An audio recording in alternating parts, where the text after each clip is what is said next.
Bine v-am găsit, dragilor din Zodia Pești, oriunde v-ați afla. Bine ați venit tuturor pe canalul meu, Tarot Flori de Loto. Eu sunt Nina, pentru cei care nu mă cunosc, și ca de fiecare dată mă bucur să vă am alături la o nouă lectură temporală fără limită de timp. O lectură pe care voi să o puteți urmări oricând doriți sau atunci când apare în viața voastră. Ca de fiecare dată vă readuc aminte că voi, prin deciziile și alegerile voastre, vă construiți propriul viitor. Așa că, fiind o lectură generală, vă rog din suflet să luați decât acele mesaje care vor rezona cu voi, iar restul lăsați-le să zboare în univers, pentru că sigur sunt pentru alte energii care, într-o mai mică sau mai mare măsură, au o legătură cu Zodia Pești. Așa că, dragilor toți cei care aveți Soarele, Luna, Venus, Ascendentul sau oricare alt aspect astral important pentru voi din harta voastră natală și care are legătură cu Zodia Peștilor, atunci această lectură este de asemenea și pentru voi. Și haideți să vedem care este situația actuală, dragilor din Pești, în funcție de ce simțiți, ce vă doriți și ce situații traversați în acest moment. Haideți să vedem. Hei. Dragilor, în primul și în primul rând îmi apare o situație sentimentală pe care unii dintre voi o traversați, în care efectiv ați obosit de falsități, de oameni falși, de oameni care, nu știu, poate că unii aveți prietene, care la propriu poate s-au încurcat cu perechile voastre și asta, sau există implicarea 3 persoane pentru unii. Există implicarea 3 persoane, cineva aici încearcă într-un fel sau altul să nu se trezească cu vreun copil, posibil și acest lucru, sau la modul general, adică se poate aplica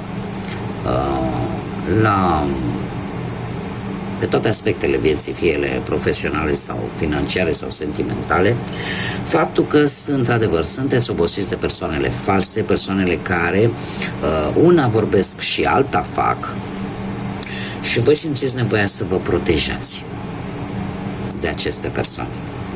E ca și cum ai zice, domne, le văd, le simt, le văd falsitatea, le simt falsitatea în vorbă, dar e posibil să fie, nu știu, colegi de pe la muncă, prieteni, sau să fie oameni din anturajul vostru la care, din păcate, nu prea, chiar dacă îi vedeți că sunt falși, cumva trebuie să-i acceptați dintr-un anumit compromis, dintr-un anumit motiv. Dar asta nu înseamnă că nu vă și deranjează. Haideți să vedem ce ne spune tarotul. Să elaborăm un pic mai mult, să disecăm un pic mai mult problema, ce vine pentru dragii mei din Pești sau cu legături importante cu această zodie în următoarea perioadă de când voi urmăriți această lectură. Azi voi face o etalare diferită față de cele cu care v-am obișnuit.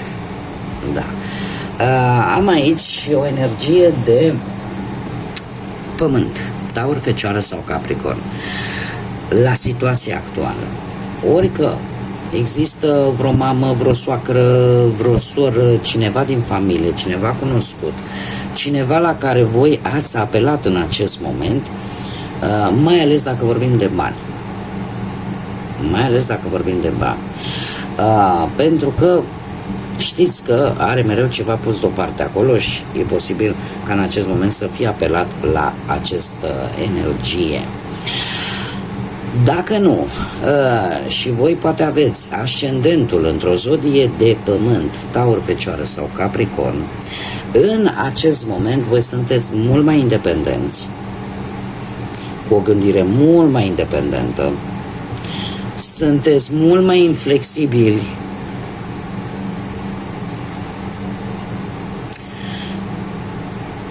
Și eu aș spune că încă un lucru. Vă gândiți mai mult la propria voastră siguranță și la prosperitatea voastră materială. Planul material în acest moment este mult mai important decât în mod normal. Eu aș spune că poate unii dintre voi chiar ați făcut mari progrese pe plan profesional.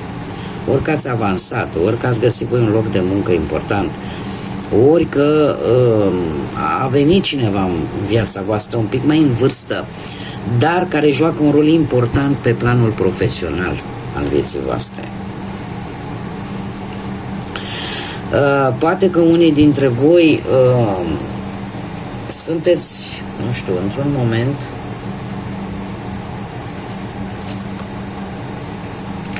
deci asta cel mai mult îmi atrage atenția faptul că voi ori v-ați pus niște bănuți deoparte pentru ceva anume și sunteți un pic într-un punct de cotitură pentru că cineva drag e posibil să vă și ceară și parcă să nu puteți să-l refuzați. Haideți să pun toate cărțile. Dragilor, care ar fi problema? Dacă este vreo problemă. Este cineva tot legat de zodiile de pământ. Un cavaler de monede.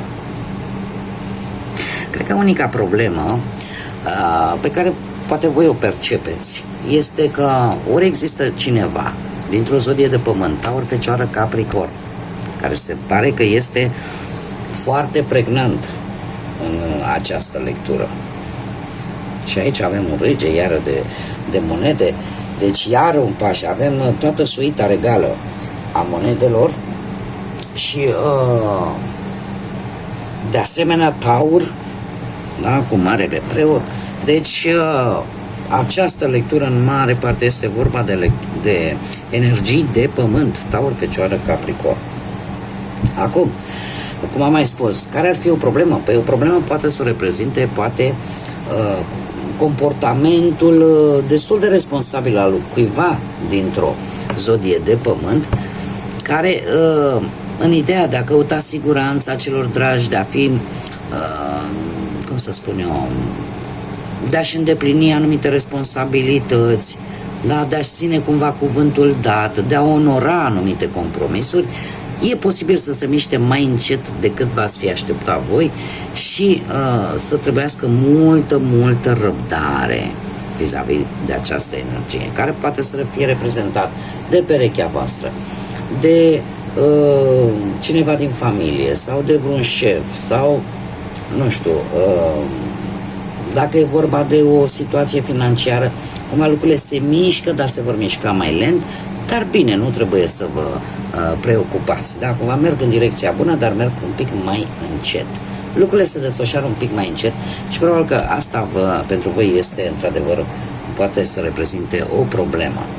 Ce se vede? Se vede, și aici e foarte interesant, voi ori aveți o pierdere de bani în acest moment și asta ați văzut-o, o lipsă a banilor posibil, sau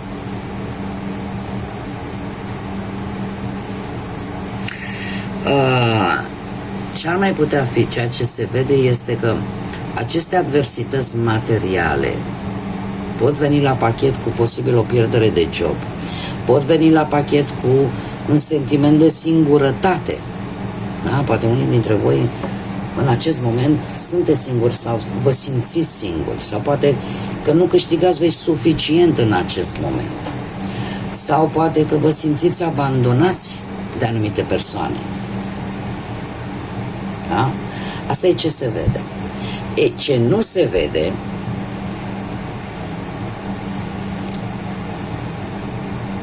ar mai fi ceva cu acești 5 de monede. E posibil ca unii dintre voi pe plan sentimental să fi pus ochii pe cineva în mod deosebit.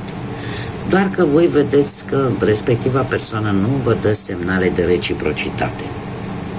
Nu dă semnale că v-ar vedea sau că ar vrea ceva cu voi. Și asta vă poate da și sentimentul ăsta de singurătate. Ce nu se vede? Păi nu se vede un rege de monede, nu se vede această energie a zodiilor de pământ, Taur, Fecioară sau Capricorn. Nu se vede că cineva te poate ajuta să obții un beneficiu material sau să obții un nou job, dacă asta te interesează. Nu se vede că vine o fază de extindere după munca pe care voi ați depus în ultima vreme, în care tu va trebui să-ți asumi decât riscurile necesare și cam atât. Nu se vede că se poate rezolva, poate o problemă de relație, dacă aveți. Sau se poate rezolva o problemă financiară care poate afecta relația și că această problemă va trece. Nu se vede că trebuie să fii tu însuți, să fii tu așa cum ești. Chiar dacă pentru cei care se pare că ați alergat după cineva, ați încercat să atrageți atenția cuiva, dacă respectiva persoană nu vă răspunde, nu vă corespunde, nu trebuie să purtați o altă mască decât aia care o aveți, imaginea voastră reală. De asemenea, poate apărea o energie de pământ cu o situație materială foarte bună pentru unii dintre voi și lucrul ăsta nu se vede acum, se va vedea în viitor. Că există cineva care poate chiar vrea ceva de la voi, are așteptări de la voi și asta nu se vede. Ce aveți voi de înfruntat în următoarea perioadă? Un 6 de monede, dragilor. Aveți de înfruntat poate o situație legată de karmă, de ceva ce voi ați făcut în trecut și acum, în funcție de ce ați făcut, acum vine cumva înapoi, se întoarce la voi. În general, 6 de monede vorbește de găsirea unui echilibru, de găsirea unei stabilități, atât la nivel material cât și emoțional, dar în special material. Eu aș spune că dacă voi ați ajuta pe cineva, e posibil să cereți ajutorul acelei persoane, dar e posibil să-l primiți din cu totul altă parte decât v-ați fi aștepta voi. De asemenea, poate că ar trebui să, cum să spun eu, este un cam ce vei avea de înfruntat în următoarea perioadă nu va depinde de noroc, pur și simplu. Va depinde strict de tot efortul pe care tu l-ai depus până acum. Indiferent că vorbim de bani, indiferent că vorbim de muncă, cred că singurul lucru care cumva îl veți primi și într-adevăr are o conotație karmică, cei care sunteți într-o pereche, ai dat compasiune, ai dat armonie, aia vei primi. Sunt destul de mari șansele să cunoașteți pe cineva destul de generos în următoarea perioadă, pentru cei care sunteți interesați de acest aspect, prin intermediul unor cunoscuți. Acum, cum intrăm așa un pic în miezul problemei și am aici pentru unii dintre voi următoarea perioadă va simboliza începutul unui studiu. Va simboliza, cum să spun eu, ideea de a face ceea ce este corect de făcut. Avem de asemenea aici și un paj de monede care îmi vorbește de acțiune. Se pare că următoarea perioadă pentru voi va fi un moment de acțiune. Vei obține anumite informații importante și chiar necesare, poate vis-a-vis de un adolescent, de copilul vostru, să aibă legătură poate cu zodiile de pământ, așa cum am mai spus, care sunt, efectiv avem toată suita regală aici, Taur, Fecioară, Capricorn, și trebuie să obțineți anumite informații legate de această energie tânără vis-a-vis de studiile necesare și așa mai departe, da? Sau pur și simplu următoarea perioadă pentru voi va fi va veni de fapt cu o nouă șansă, cu un nou început la nivel profesional pentru unii dintre voi. Pentru alții veți avea certitudinea că sunteți pe drumul ce bun, cel puțin din punct de vedere profesional, sau va veni cu o negociere a salariului pentru unii dintre voi, în care voi veți încerca să cereți atât cât vi se cuvine. Și chiar dacă nu veți, cumva nu veți primi, să aveți un pic de răbdare. Vor veni într-adevăr, următoarea perioadă pentru voi va fi plină de destul de multe responsabilități, atât pe plan familiar, pe plan profesional. Vă veți simți un pic supraîncărcați de aceste responsabilități, dar trebuie să vă spun că după atâta efort va veni un timp mai bun. Eu aș zice că, și voi mai pune încă o carte pentru că nu le-am amestecat, da, în urma acestui efort titanic pe care voi îl veți face, va veni o decizie importantă. O decizie importantă atât la nivel sentimental între două persoane, o decizie importantă pe care tu o vei lua influențat de ce spune inima și în care tu vei face un compromis foarte important, pentru că se pare că îți dorești o schimbare importantă în viața ta. Nu știu, aici mi-a apărut și zodia Gemeni, poate vă spune ceva. Mergem mai departe, haideți să vedem ce ne spun șoaptele oceanului pentru voi, dragilor din pești, sau cu legături importante cu această zodie.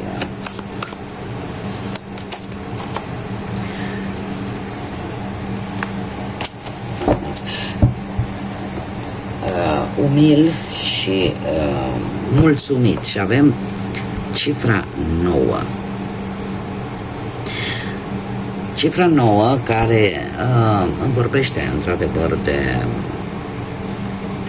apropierea unei finalizări, a unui ciclu din viața voastră, un capitol din viața voastră se apropie de final, un final pe care și voi vi-l doriți, da? Pentru că apare această necesitate de a închide anumite capitole, etape din viața voastră și de a vă pregăti pentru noi etape.